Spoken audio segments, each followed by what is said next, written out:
What's up guys? This is going to be a video going through my recent game as Greece.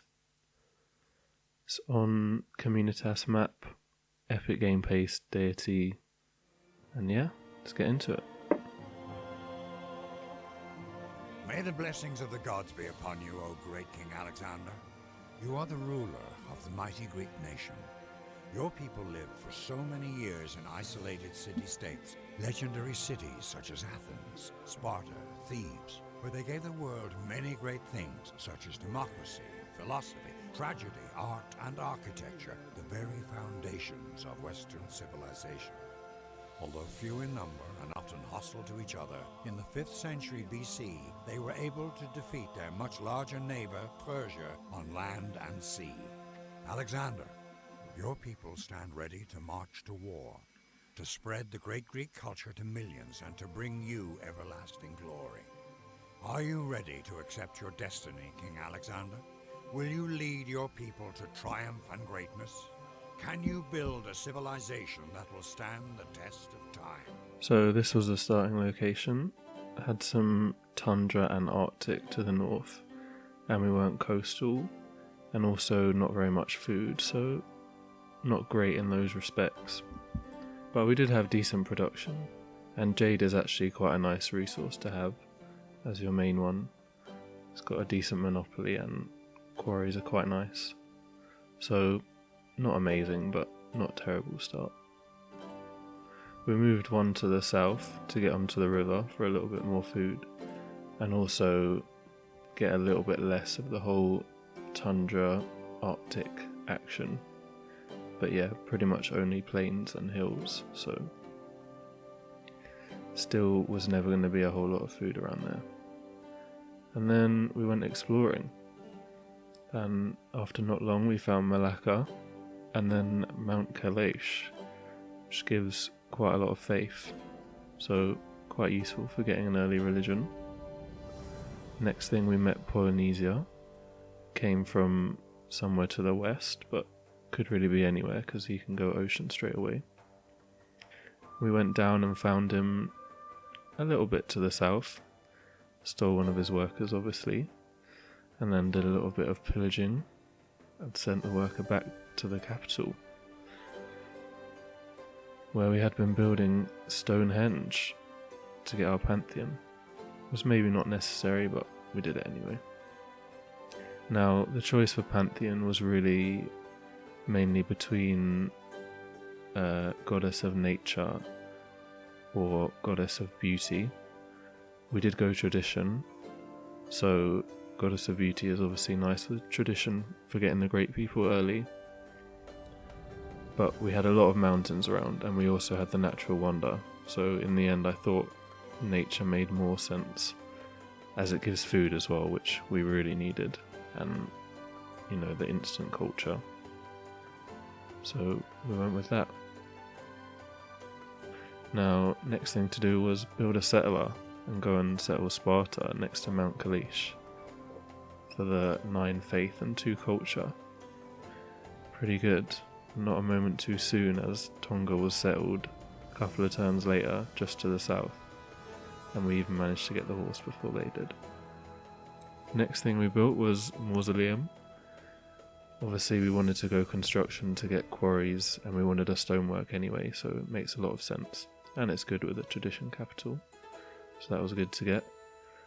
Next thing we did was to fill out our empire with more cities of Corinth, Knossos and Argos. Now again, Polynesia decided to build cities right next to us, which is pretty much par for the course on Deity, and we got 5 cities out, which is pretty much plenty on when you're playing with tradition. We also found Mombasa, another city-state to the northeast, and allied them and Malacca, so we were in quite a good position on our continent, and it seemed like it was just us and Polynesia in this area, so the main thing we had to do was just make sure we had defences in Sparta and Corinth, and maybe Argos. We also got our religion fairly early. I think we were the second person to get it. Now, for founder belief, when you're tradition, you probably want either divine inheritance or theocratic rule. I think divine inheritance is a little bit better because you do want to be getting golden ages quite often as tradition. And then there was a lot of follower beliefs to consider. Standard one is mastery for the golden age point and better specialists, which obviously we wanted a lot of. But, you know, we also had some issues with science, so scholarship was considered. And also, yeah, we're not great on food. So I was thinking of getting either mandeers for the increased food from them, or the asceticism, extra food from followers, which both would have been alright, but we went for mastery because it probably is the best, and it does sometimes go if you don't pick it first, so thought we'd make sure to get that one, and we could pick one of the other ones as our other belief. So yeah, I was pretty happy with that religion, to be honest. It's the standard thing you want as a tradition. And we started getting our great people. First was a great engineer used to build a manufactory, and then not long after that we got our first golden age. These both helped us to build hanging gardens, which obviously we really needed for the food, and free garden is pretty nice as well, as they're actually quite expensive to build on their own. So yeah, then we started getting a lot more great people, great artists, great scientists, among others. And we also met the civilization of London, who was connected by coast to us from the south, and they were somehow already under attack, though they do have quite a decent capital, really, looking at it. Obviously Polynesia had to be annoying and build Tahiti right next to our capital, even though it's a rubbish city. A bit annoying, but what are you going to do? And yeah, we got to our enhancer belief also pretty early, and we noticed that England and Polynesia both didn't have religions, and all religions were gone, so we considered getting dioceses for the more culture and faith for other people following it. But we went for the standard iconography and mandeers for the extra food, as we were saying before. Asceticism would have been alright as well, but I thought mandeers would be nice in general. And yeah, it was kind of inevitable that there was going to be a war with Polynesia, so we actually decided to declare it. I think they were literally just about to anyway, and we just wanted to steal the trade route since there was going to be a war. So, and we had walls ready in Sparta and Corinth, so we weren't too worried about them. And we had our unique unit, which is hoplites. Now it's basically just a better spearman, but you also get more great general points from them, so that's nice. And Acropolis, now this actually gives culture for killing units, which actually got to be quite a lot more than I was expecting, to be honest. It got a little bit dicey in Corinth, but we had the alliance with Malacca, so that actually helped us quite a lot. And yeah, the culture we were getting from kills was actually quite a lot, so we managed to finish tradition, and then we were choosing between fealty and artistry. They both would have been alright, but since we were tradition, I thought we could go for full great people, and that would be the best way to go, so that was why I went for artistry in the end. Now, once we had composite bowmen, the war was pretty much over, and we peaced out with Polynesia, and then went to try and explore some land to the south, and also sent our missionaries off to convert the rest of the continent to Taoism, to help us get to a Reformation belief, which was going to be very useful this game, if we could get it. Now the next thing we built was University of Sancor, which gives science for great people. Makes sense, really, with what we were going for. And the mosque is actually pretty good as well. That's a 20% culture during Golden Ages, so another useful thing to have in the capital. Yeah, and then we used a great engineer to build Machu Picchu, and this was in Knossos, it wasn't in the capital, because we actually had like 12 mountains around that city, so it became quite insane once it had that.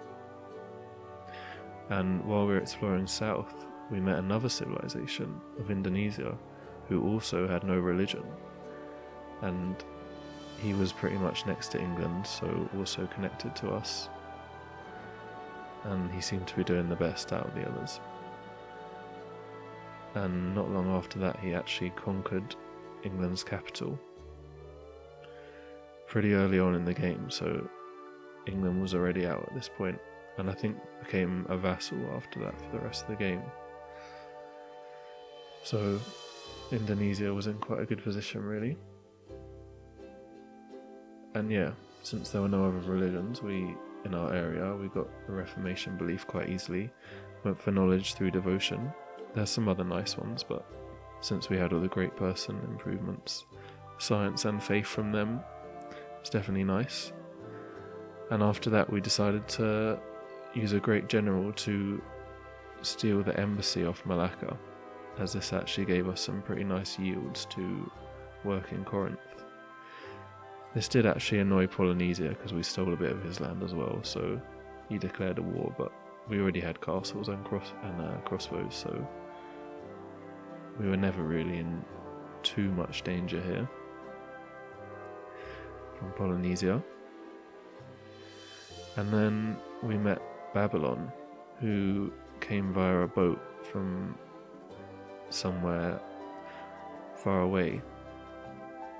So we checked out his capital, and he was actually ahead of us in tech.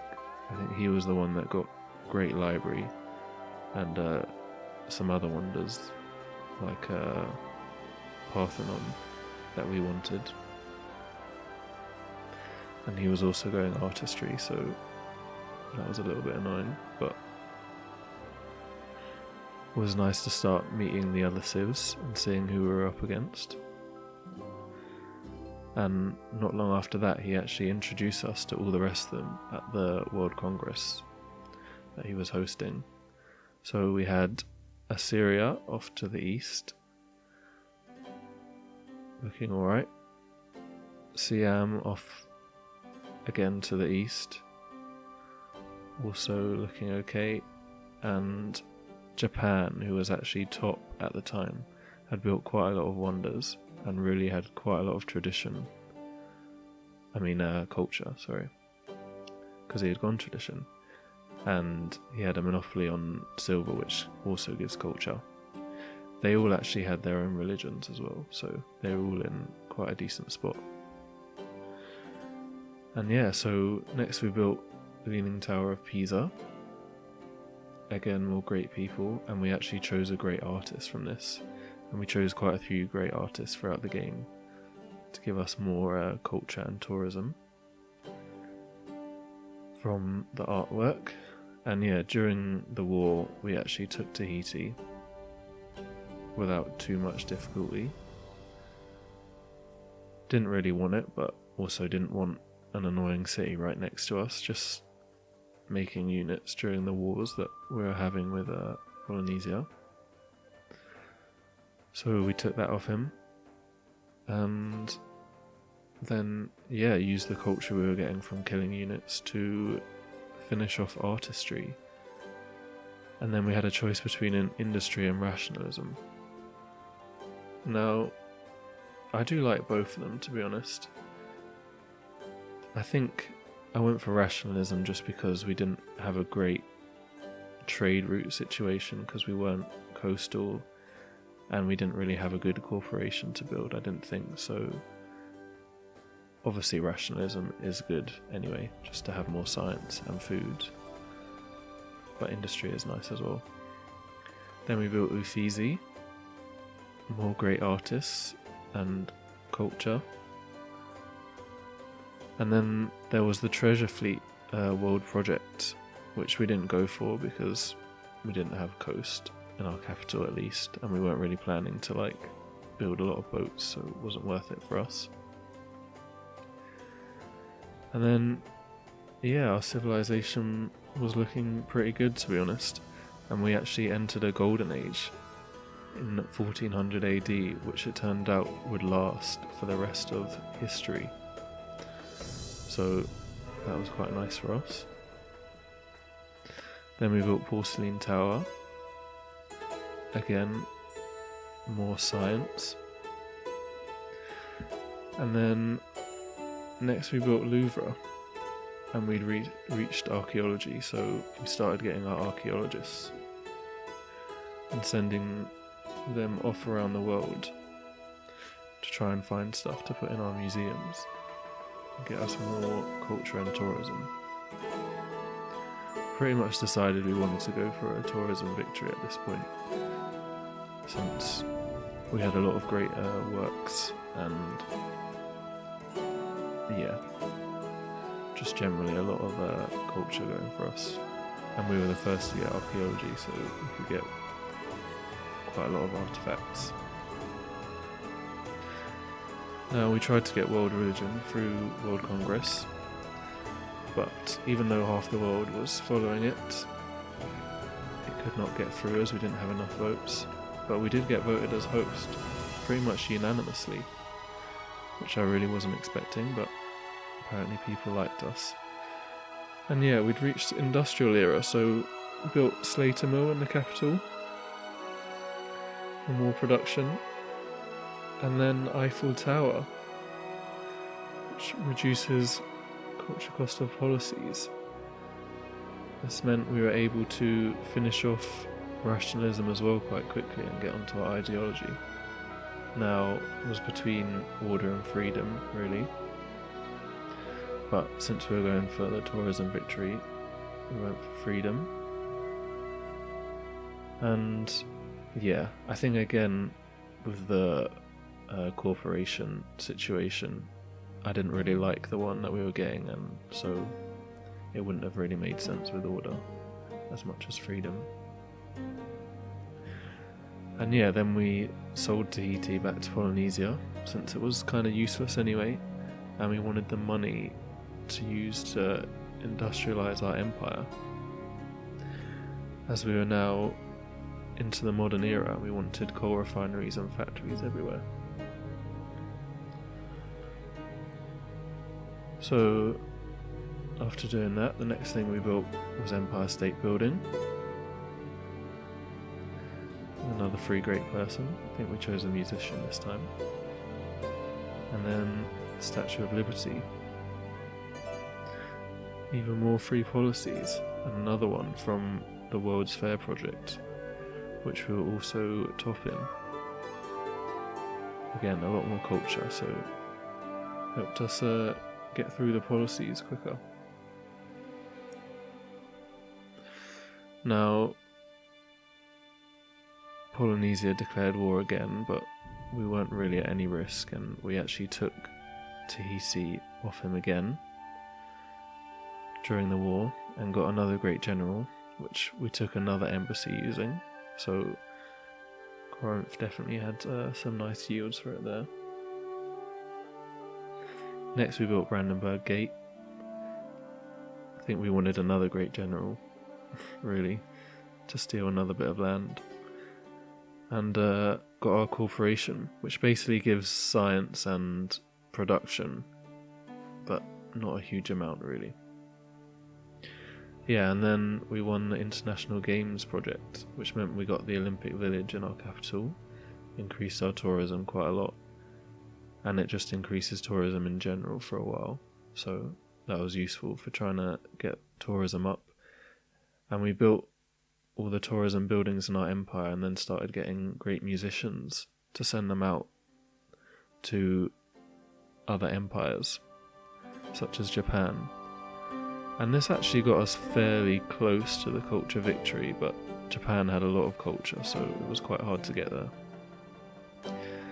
And then with our archaeologists finding some nice artifacts, we actually got to the second tier 3 policy of freedom, and this is another thing you need for culture victory. So it was looking pretty good for us on that front at this point. Just needed a few more great musicians really to finish it off. Next thing we built was Bletchley Park in our capital, and this upgrades all your spies and means they can steal stuff a lot better. And then we also built National Intelligence Bureau, and this basically meant we had a full set of level 3 spies that we could send out to start stealing great works from other people. And we mainly sent them out to Assyria because they get the free great works from their civ ability, so they were always going to have some for us to steal. Now, using a great scientist, we got to Information Era, and this allowed us to build the CN Tower. Again, another nice tourism wonder. And yeah, looking at our empire, we had wind farms and hydroelectric farms up, so even though there were some wars, we weren't really in any trouble with them because we were quite a way ahead at this point. And just generally looking good. Unfortunately though, the rest of the world decided to vote on the travel ban, which decreases tourism a lot, and also sanctioning us, which means we can't make trade routes. And even though we were Congress leader with 22 votes, we couldn't stop either of these, so our tourism got reduced massively. And we decided that the world could not be saved, and instead we were just gonna try and find a new one. So we built the International Space Station, then Hubble Telescope quite soon after, giving us a lot of extra science. And then thanks to that, and also CERN, and also the spy steal actions, which were giving us about 4,000 science and 4,000 gold for every thing stolen, which was actually quite crazy. See how rich we were. We managed to finish off the science tech tree, and a scientist giving us 40,000 science there, which is obviously quite a crazy amount. Yeah, we finished off the tech tree in 1879 AD, and we were already onto the future tech. Now, with that done, and after checking that we never quite managed to make it with the tourism, even though we were very close, but I'm sure we could have got it, but by that time we already had a crazy amount of science and production in our capital, and also just across the empire in general. So yeah, all we had to do was just finish off the last spaceship parts and enjoy the finale. We're out, boys. Going somewhere they won't be dicks to us.